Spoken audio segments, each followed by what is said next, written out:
Bueno, simplemente una breve introducción y Jacín, darle las gracias por estar aquí en este foro.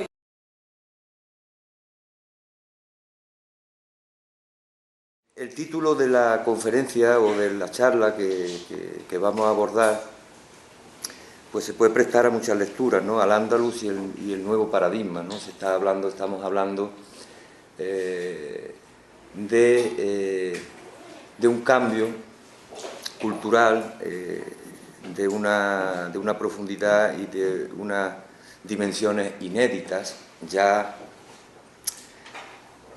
en la década de los 80 del siglo pasado ya empezaron a hablar algunos pensadores sobre la idea de la posmodernidad. Se empezaba a valorar la época moderna como una época, como un tiempo que estaba dando paso a otra edad, que estaba dando paso a otro marco de pensamiento, a otro marco de vida. Y después, coincidiendo con eso, el mundo pues ha cambiado, bueno, como todos sabemos, ha cambiado radicalmente, ¿no? El viejo mundo de la bipolaridad, de la Guerra Fría, donde el capitalismo y el socialismo se disputaban la hegemonía social y la hegemonía del modelo de vida, pues cae el muro de Berlín y evidentemente se inicia ese proceso que hoy ya reconocemos claramente como la globalización, ¿no? La mundialización, la globalización. En ese proceso, en el tránsito de ese proceso, hemos visto también cómo el propio paradigma moderno, que el paradigma moderno, de alguna manera, ahora, a la luz de la nueva ciencia, de la ciencia contemporánea, a la luz de las nuevas tecnologías, pues empezamos a definirlo y a conceptualizarlo como un paradigma lógico, un paradigma mecanicista, un paradigma que de alguna manera ha propiciado una actitud analítica, una actitud decodificadora de los hechos, de la realidad, y que nos ha legado, el siglo XX básicamente lo que nos ha legado en el arte, en el pensamiento, en la cultura, aparte de una salida tecnológica impensable, es un enorme repertorio de datos, una enorme base de datos.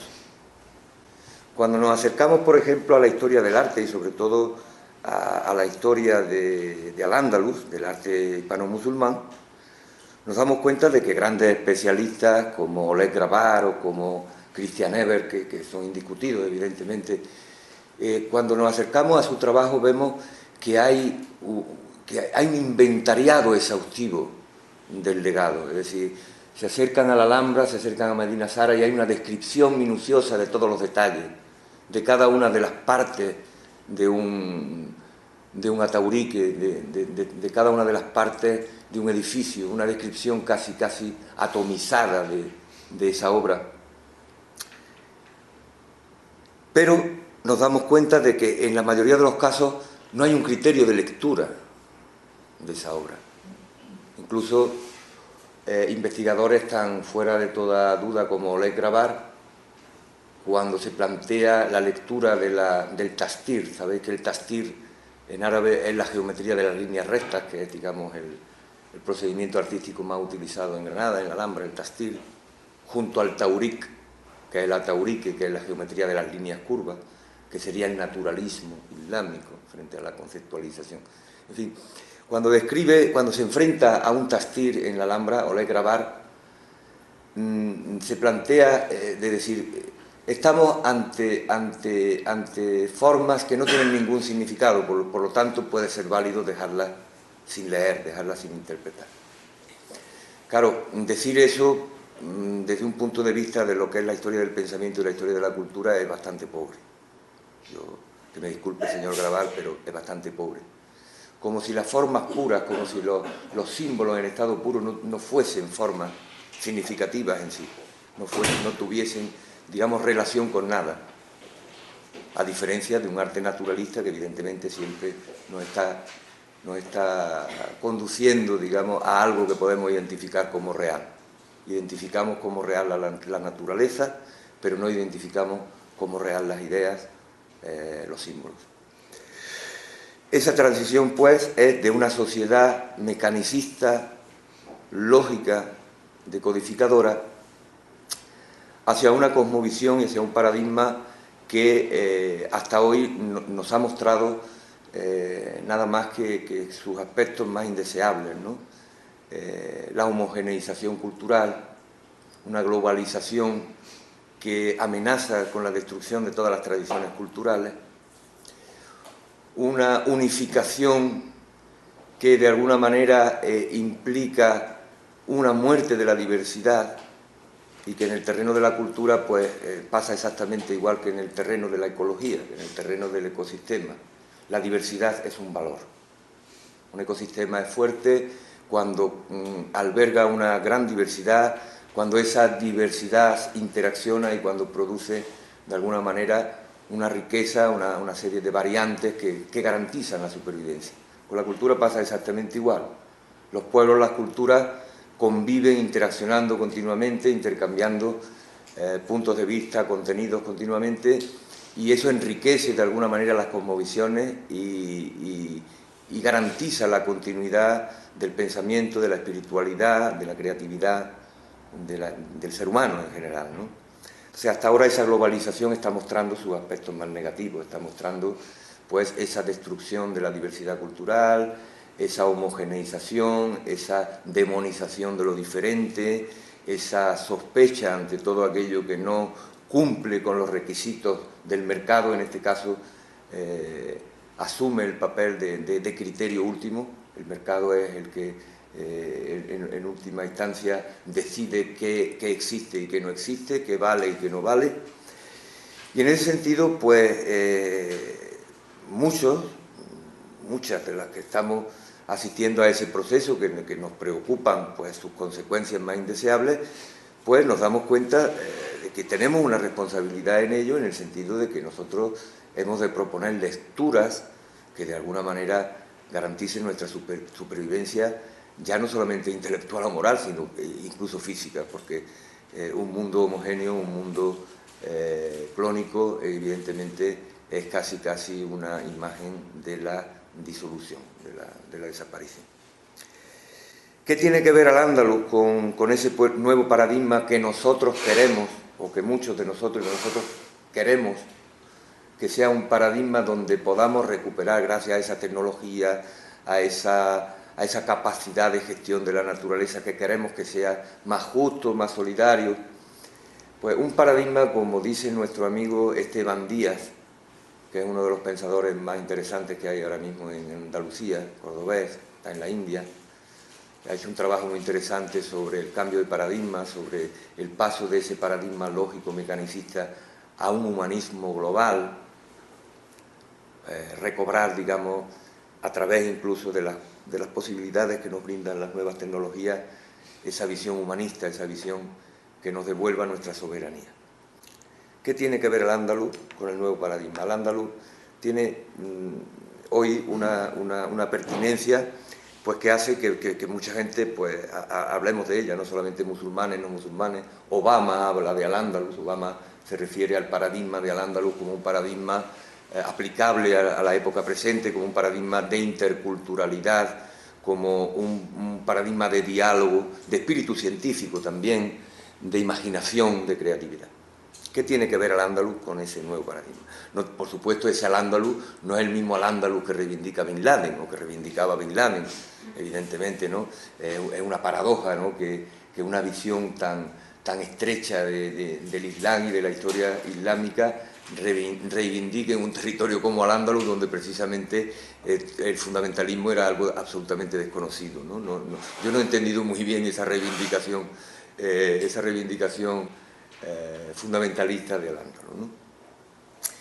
Y hay un autor, que hablábamos antes, hace un rato ahí en la cafetería, un autor que para mí es clave para entender esta actualidad de Al-Ándalus y esta actualidad de ese imaginario en nuestro tiempo, que es Henri Corbin, el filósofo francés Henri Corbin, que durante todo el siglo XX, o sobre todo en la segunda mitad, a mediados del siglo XX, pues propone una lectura,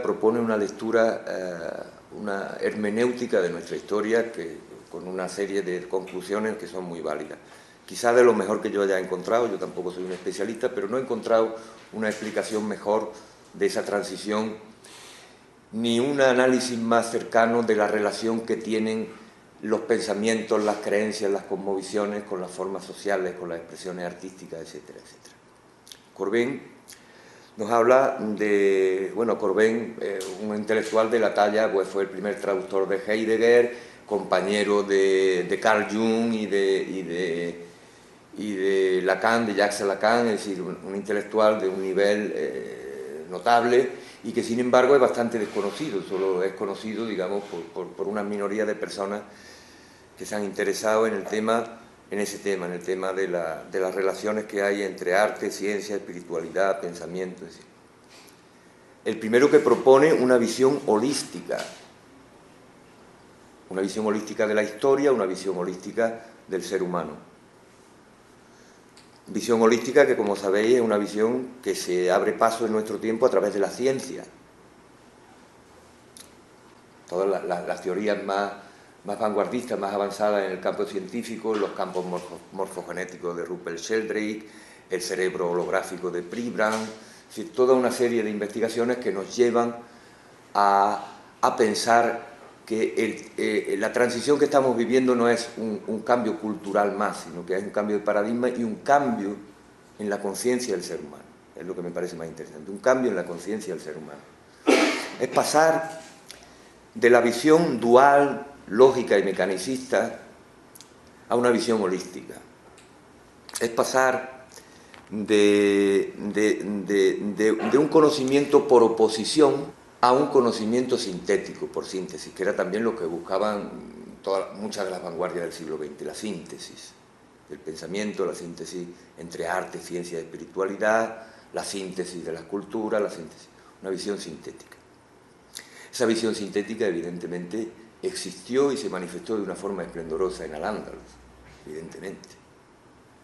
En Al-Ándalus, no solo en Al-Ándalus, pero en otros grandes momentos civilizacionales, se ha expresado esa visión holística.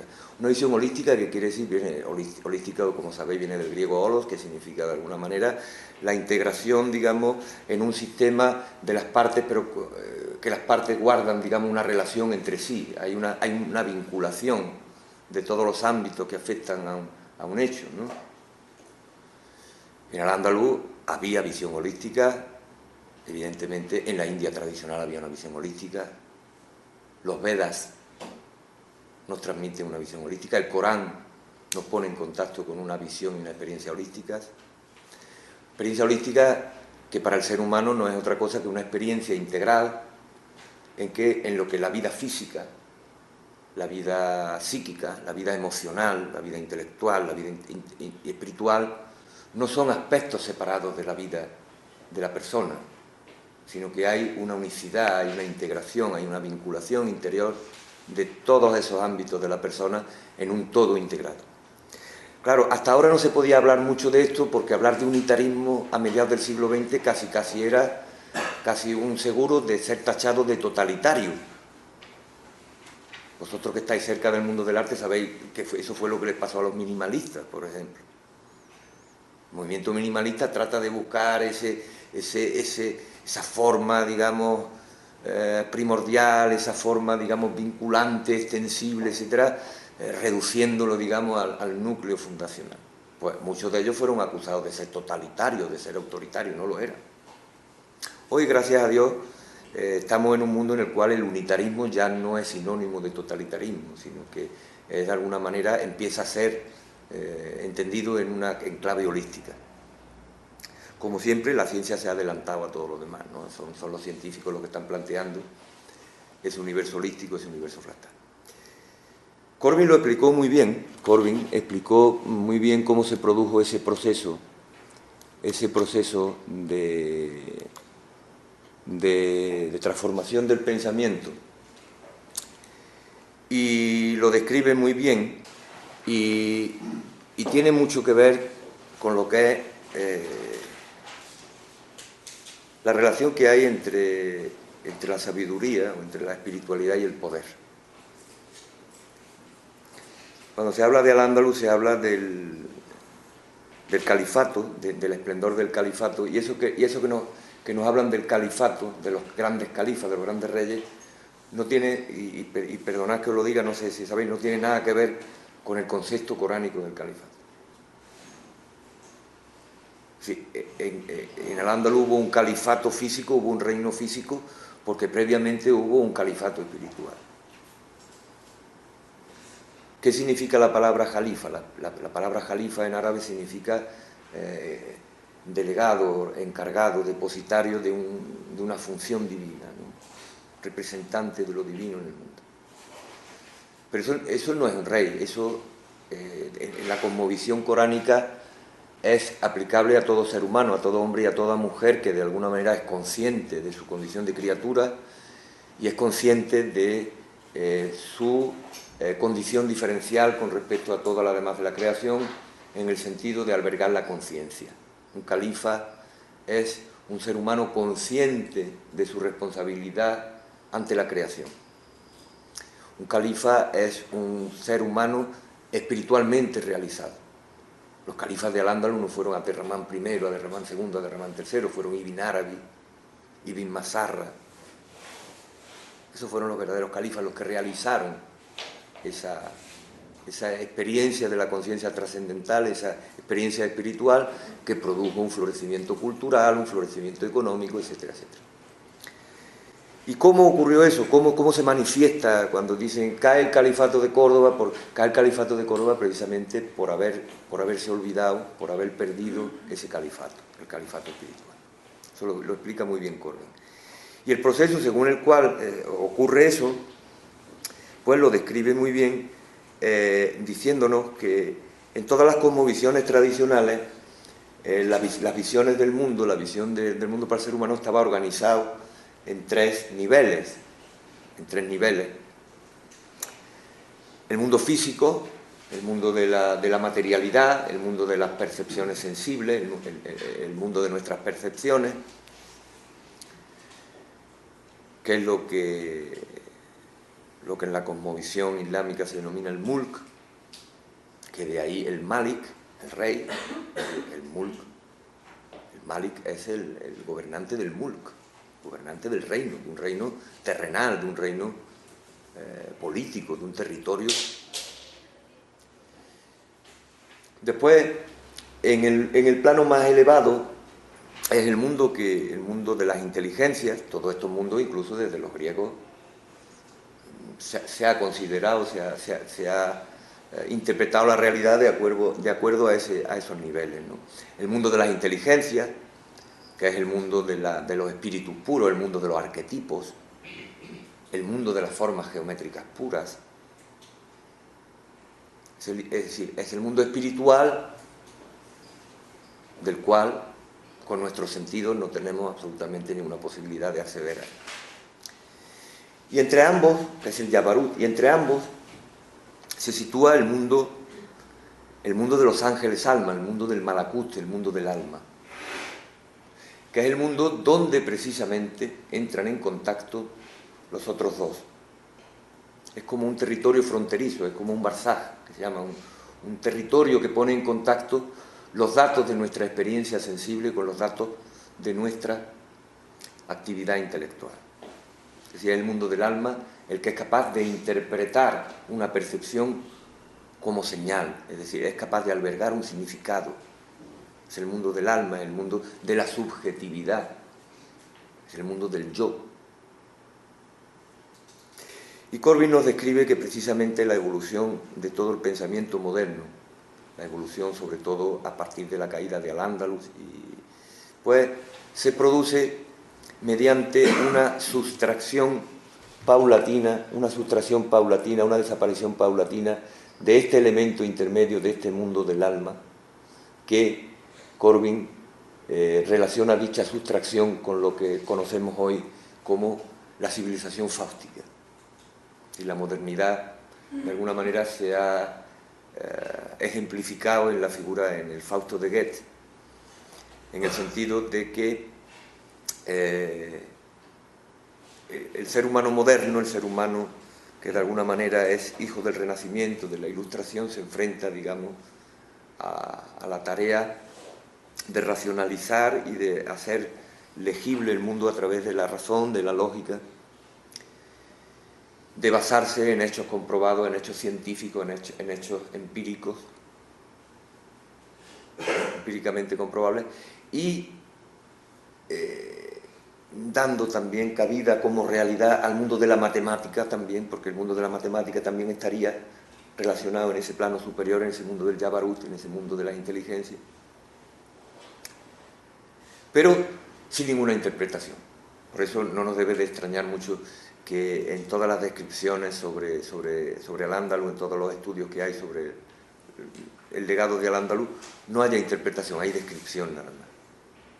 Hay datos que se captan del mundo sensible y se describen, se hace una descripción, se hace una panoplia, un inventario exhaustivo de datos, un banco de datos inagotable.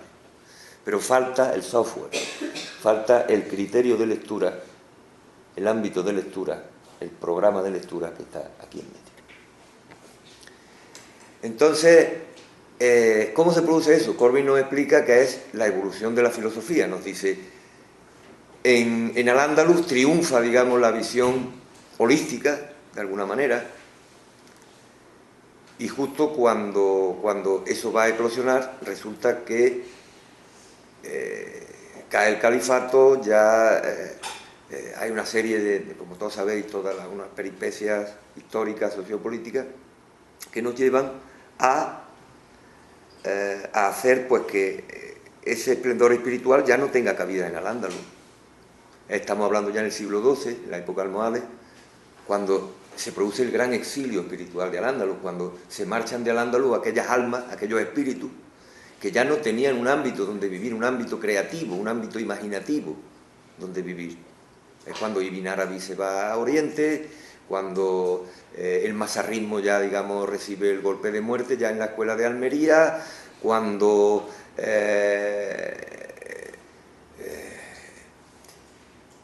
Abu Madian también se marcha al Magreb, es decir, todos los grandes espirituales es una época de exilio, una época de imposibilidad de que haya una continuidad espiritual en Al-Ándalus. Es la época también en la cual, como ya hoy día cada día se reconoce más a Al-Ándalus como el primer renacimiento europeo, como ya Emilio González Ferrín ha hablado mucho sobre eso, de que es ya un legado fecundador, digamos, de la modernidad occidental y un germen de la modernidad occidental, es decir, del Renacimiento. Corbyn mismo demuestra cómo el averroísmo, no Averroes, sino el averroísmo, es el legado clásico, el legado griego, que de alguna manera va a nutrir tanto la escolástica de la Iglesia, que se está transformando, como la filosofía de la Ilustración. O sea, la filosofía de la Ilustración es inimaginable sin Averroes, evidentemente. Pero no sin Averroes, sino ahí también hay que diferenciar en filosofía entre el averroísmo y Averroes. ¿Y en qué consiste eso? En que el averroísmo elimina esto. El averroísmo elimina el mundo del alma. Y entonces entra en una cosmovisión dual, en un dualismo, que hace pues que el mundo se entienda en términos de polaridad, de oposición, espíritu y materia, cuerpo y alma, en términos netamente mentales, instrumentales. Y de ahí la evolución del pensamiento hacia un pensamiento positivo, positivista, científico, a la razón instrumental, a la razón lógica. ¿Qué ocurre? Que cuando la marcha de Ibn Arabi, de todos estos espirituales, hacen que ese pensamiento holístico florezca en Oriente. Lo que no floreció aquí, floreció allí. Y uno de los grandes méritos intelectuales de Henry Corbin ha sido redescubrir esa tradición holística, esa tradición humanista, profundamente arraigada, que tiene que ver con el Islam, pero que tiene que ver también con todas las grandes tradiciones anteriores al Islam. En fin, esa visión abierta, esa visión espiritual, esa visión integradora, florece en Oriente, en un mundo que progresivamente va a ir decayendo en lo material, y va a ir siendo colonizado progresivamente por un mundo, por un occidente, por una cultura que ha eliminado el mundo intermedio y entonces usa de la inteligencia de una manera instrumental, física. Entonces, el gran acierto de Corbyn es señalar que precisamente el pensamiento occidental, la filosofía y las sociedades postindustriales necesitan, de alguna manera, recobrar el mundo del alma con todo lo que implica. Recobrar el mundo del alma significa recobrar la imaginación creadora, recobrar el ensueño, recobrar la vivencia simbólica de la realidad. Porque otra diferencia también que a mí me parece que es original de Corbyn, yo no lo sé, pero a mí me parece que sí, no lo he leído en ningún otro sitio, en ningún otro autor. Diferenciar exactamente qué tipo de lenguaje produce un pensamiento y qué tipo de lenguaje produce otro. Un pensamiento y una cosmovisión basadas en la dualidad, basada en la oposición irreconciliable de contrarios, ha de estar basado necesariamente en un lenguaje alegórico. En tanto un pensamiento y una cosmovisión abierta, holística, sintética e integradora, la base de su producción lingüística es simbólica. Y ahí es interesante la diferencia que establece Corbyn entre símbolo y alegoría, que para muchos todavía resulta que son sinónimos. Un símbolo, una alegoría, un símbolo, no. Corbyn explica muy bien. Y me parece, había una cita, yo no la tengo aquí, pero no la puedo citar exactamente, pero os la voy a decir de memoria. Es decir, la alegoría es una operación racional, dice Corbyn, es una operación racional que permite explicar una cosa o transmitir una cosa que muy bien podía ser descrita o definida de otra forma. Él explica una cosa, pero una cosa que podría ser descrita de otra forma. Es decir, es un lenguaje que está ya consensuado, racionalizado, culturalizado. Todos los panteones clásicos son alegóricos. O al menos las lecturas históricas que hacemos ellos son todo alegóricos. ¿Por qué? Porque dicen, bueno, el mito griego, el mito de Zeus, por ejemplo, como creador del mundo, hay todo un marco explicativo desde la figura de Zeus que hace que solamente podamos ver a Zeus de una determinada manera. Ha perdido su carga simbólica. ¿Por qué?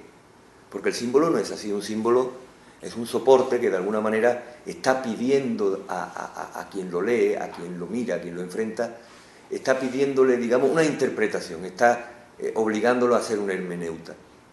Un símbolo te arranca del fondo de ti una interpretación, un significado que puede coincidir o puede no coincidir con el de otro. El símbolo es abierto, el símbolo es polisémico, tiene una capacidad de significado grande. Y Corbyn compara el símbolo a una partitura musical. Dice, sí, el soporte está ahí, la partitura musical está ahí, las notas están escritas y son las mismas notas y el mismo papel para todos los que lo leen. Pero cada uno interpreta la melodía de una manera. Cada uno, ante esa partitura, ante ese material y ante una misma música, ante una misma estructura, aporta una lectura nueva, distinta y enriquecedora. Bueno, pues básicamente el paso del pensamiento mecanicista al pensamiento holístico o de un paradigma lógico mecanicista a un paradigma más humanista, evidentemente implica recobrar nuestra capacidad simbólica. ¿Dónde, en qué medios encontramos hoy día con más fuerza las limitaciones de la alegoría? En los medios de comunicación, en la publicidad, en la construcción de la imagen, en los medios. Es una pura alegoría, es como un una corriente interminable, melancólica, que no se acaba nunca, donde la alegoría va entrando como en una cinta de Moebius, en la cual se está constantemente retroalimentando y explicando, digamos, una visión que no consigue salir de la dualidad, no consigue salir de eso. ¿Okay? ¿Cómo se rompe eso? Se rompe recobrando la capacidad simbólica. Y dices tú, bueno, ¿y cómo se recobra eso?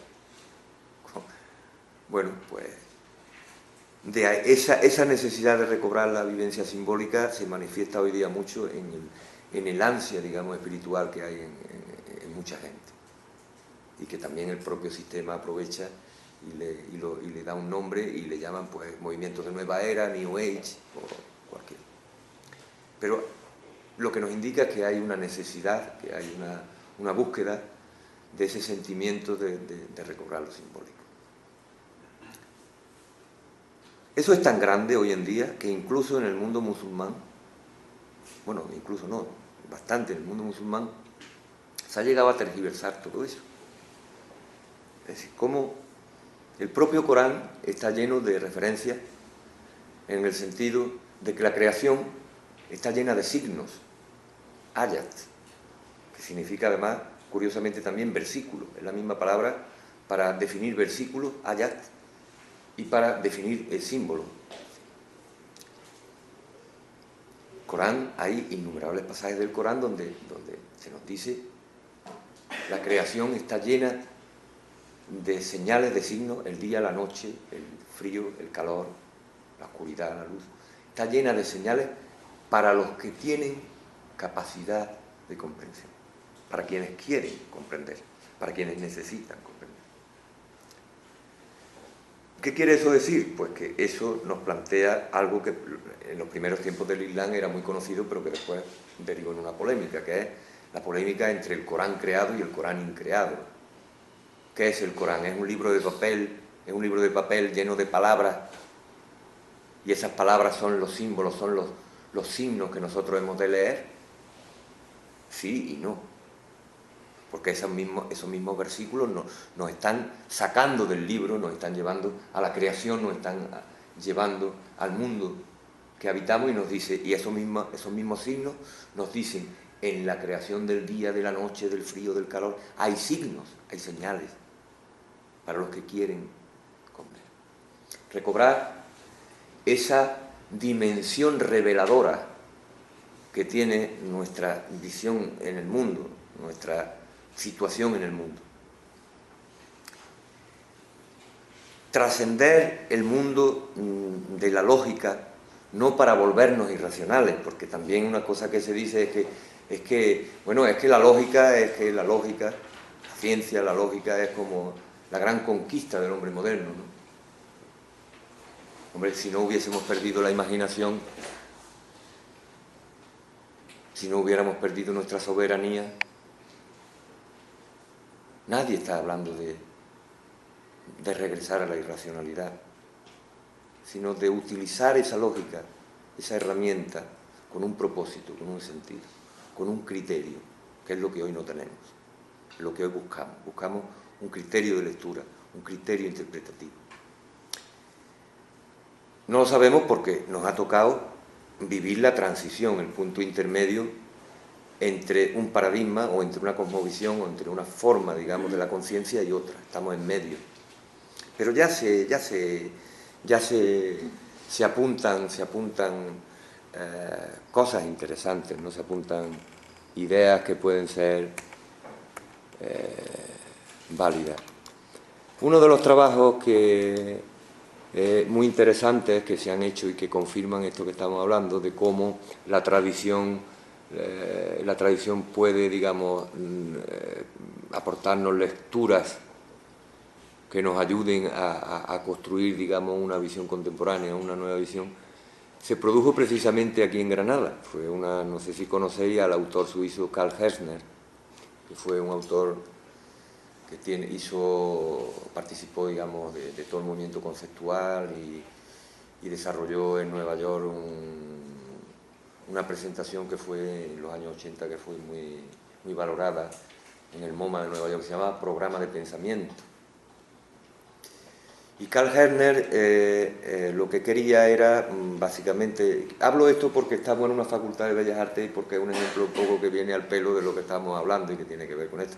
Podríamos encontrar ejemplos en todos los campos de la cultura y del pensamiento humano, en el campo de la ciencia. Pero en el campo del arte es muy interesante porque Karl Herner iba buscando la unificación, la síntesis de las artes que ya habían buscado durante todo el siglo XX Kandinsky, sobre todo Kandinsky fue quizás de los que más insistieron en eso. Pero claro, Kandinsky, en la época de Kandinsky todavía no existían la tecnología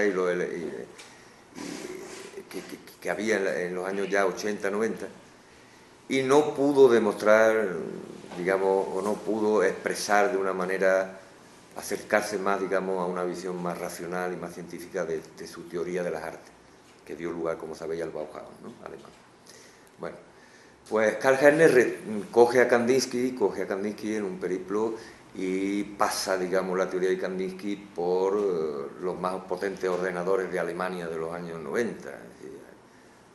Hay un libro muy interesante que se llama Las formas del color, que está editado en la editorial Blume, de Karl Herner, donde explica ese periplo de una manera muy detallada, un libro magnífico.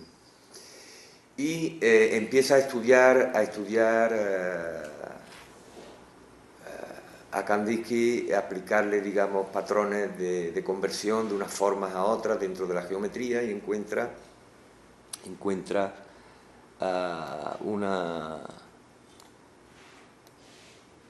una coherencia brutal.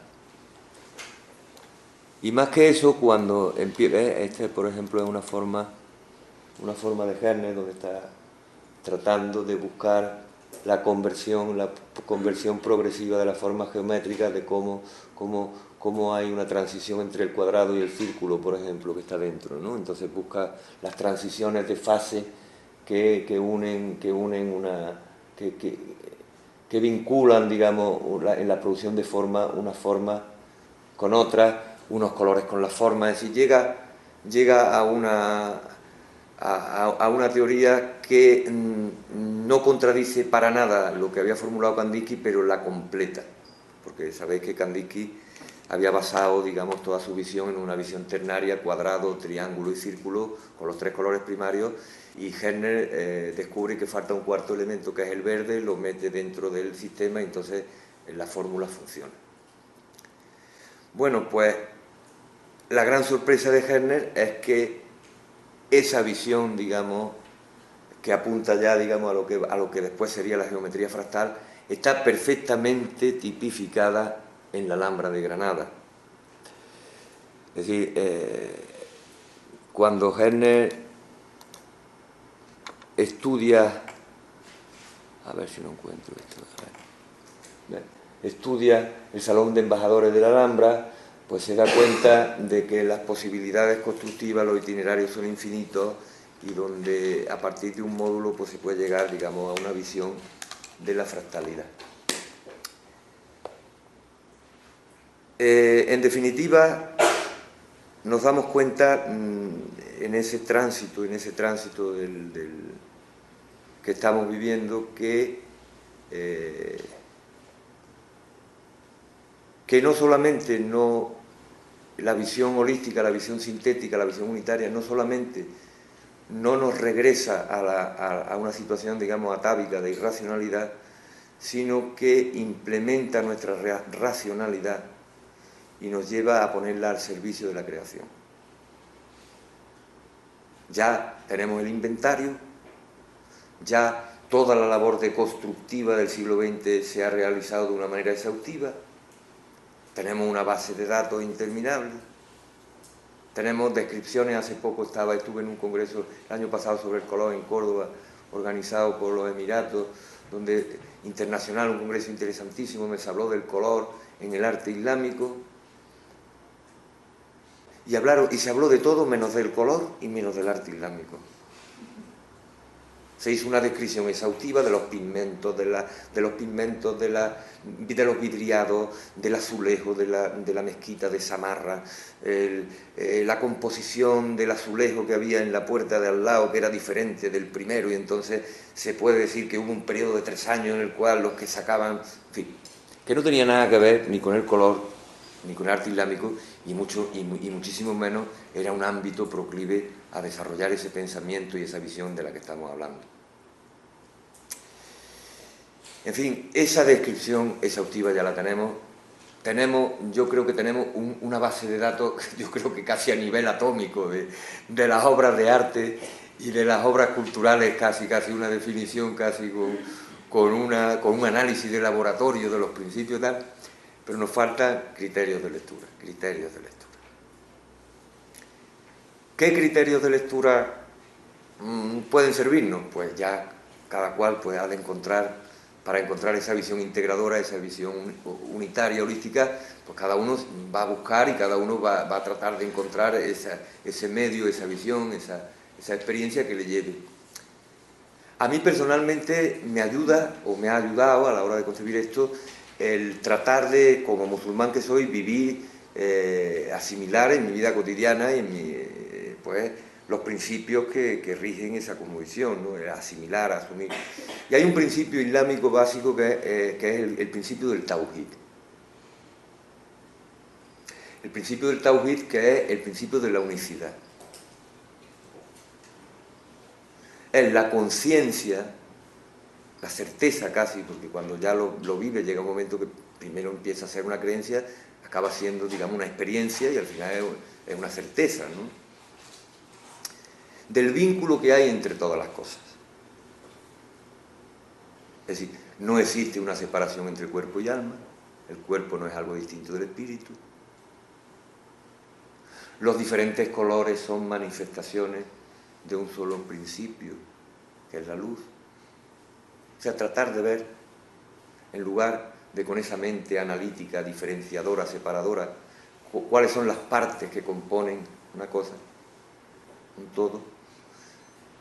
Percibir y vivenciar los vínculos internos, las correspondencias que hay entre esos elementos que aparecen separados y que aparecen separados precisamente por nuestra mente dual, que hace que todo lo vivenciemos en categorías, por nuestra mente dual, por el lenguaje, por una experiencia netamente lógica del lenguaje. Realmente no hemos dejado de hablar ni de producir arte porque todavía, afortunadamente, podemos emocionarnos con la palabra, o con la forma, o con el color, porque todavía hay poesía. Si no se hubiera acabado el lenguaje. Con el arte pasa lo mismo. Podemos disfrutar de la cultura, podemos disfrutar de las obras antiguas, de las obras contemporáneas, porque no hemos perdido aún la capacidad de imaginar. Entonces, en ese sentido, cada uno busca su camino. El camino del tawhid es el camino de la unicidad. El camino de una unicidad que no niega lo diverso, al contrario. Dignifica lo diverso, da sentido a lo diverso. No niega, sino que posibilita lo diverso. De hecho, cuando se trae al presente la memoria de Al-Ándalus como una referencia para un nuevo paradigma, pues se está hablando de la diversidad cultural, de la diversidad religiosa. O sea, y esa diversidad religiosa se produce a partir de una sociedad que vive el tawhid, que vive con un sentimiento unitario de la realidad, con un sentimiento unificado de las cosas, holístico, diríamos hoy. Entonces, todas esas referencias están ahí. Tenemos, sobre todo, como hemos dicho, a través de Enrique Corbén, podemos tener acceso a un pensamiento y una espiritualidad que a lo mejor de otra manera, como occidentales que somos, nos resultaría muy difícil. Seamos lo que seamos. Es decir, yo como musulmán, leyendo a Corbyn, he podido acercarme a la espiritualidad musulmana, que sin haberlo leído probablemente no hubiera llegado, porque porque no es que sean un pensamiento complejo, no es que sea un pensamiento, que lo es también, sino que es un marco de pensamiento tan distinto, tan aparentemente contradictorio con esa forma lógica de pensar académica, mecanicista de pensar, que nos cuesta ponernos en clave soñadora, en clave imaginativa, en clave creadora, ¿no?